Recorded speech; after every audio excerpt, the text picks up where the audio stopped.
పాకిస్తాన్ భారత్ పైన దాడి చేసే ప్రయత్నంలో టర్కీ పాకిస్తాన్కి సపోర్ట్ చేస్తుందా? కొన్ని కథనాలు అవుననే చెప్తున్నాయి.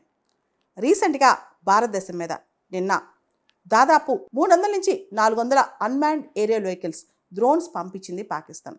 దాదాపు 36 లొకేషన్స్కి ఈ డ్రోన్స్ వచ్చాయి. ఈ డ్రోన్స్ అన్నీ కూడా టర్కీకి చెందిన డ్రోన్స్ అని చెప్పి కథనాలు చెప్తున్నాయి. టర్కీకి చెందిన ఎసిస్ గార్డ్ సోంగర్ డ్రోన్స్ అంటే ఇవి యాక్చువల్లీ అఫీషియల్గా టర్కీ ఈ టెక్నాలజీ ఎవరికి ఇవ్వలేదని చెప్పి చెప్తుంది. అంటే అఫీషియల్గా టర్కీ ఎవరితో షేర్ చేయలేదని చెప్పి అంటున్నారు. కానీ సీక్రెట్గా Turkish military transport air crafts 2 ఈ మధ్య కాలంలో పాకిస్తాన్కి వచ్చాయంట. అలానే ఒక ఫ్రిగేట్ కూడా టర్కీకి సంబంధించి పాకిస్తాన్కి వచ్చిందంట.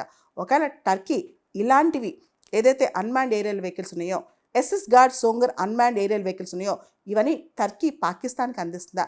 ఇదే పెద్ద క్వశ్చన్ అనమాట. అయితే అవంతా టెక్నాలజికల్గా స్ట్రాంగ్ కాదనమాట. భారత్ చాలా తేలిగ్గా తిప్పికొట్టేసింది. అంతేకాదు భారతదేశం ఇస్లామాబాద్, కరాచీ, రావల్పిండి, లాహోర్ వాళ్ళ ఎయిర్ డిఫెన్స్ సిస్టమ్స్ అని కూడా భారతదేశం నిర్వీర్యం చేసింది.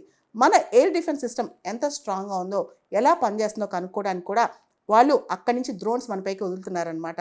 ఇండియా చిన్న చిన్న డ్రోన్స్ అన్నీ కూడా తిప్పి కొడుతుంది పాకిస్తాన్ వైపు.